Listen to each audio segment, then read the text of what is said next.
नमस्कार दोस्तों, अंजलि किचन में आप सभी का एक बार फिर से स्वागत है।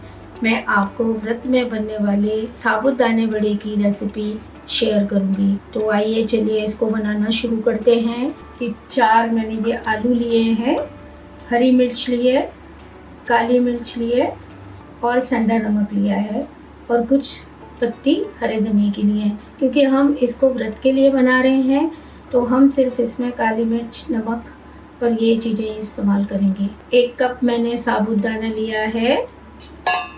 इसको मैं 4 से 5 घंटे के लिए भिगो कर रखूँगी और जितना इसमें साबूदाना है सिर्फ उतना ही आपको पानी डालना है। 4 से 5 घंटे हो गए हैं साबूदाने को भीगते हुए और ये देखिए इस तरह से ये दब रहा है, ये देखिए, और इसमें बिल्कुल भी पानी नहीं है।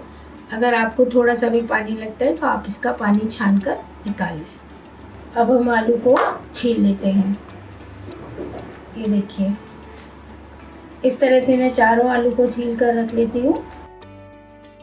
अब मैं आलू को लेके ये ग्रेटर से इस तरह से घिस लेती हूँ। आप इसको हाथ से भी मैश कर सकते हैं।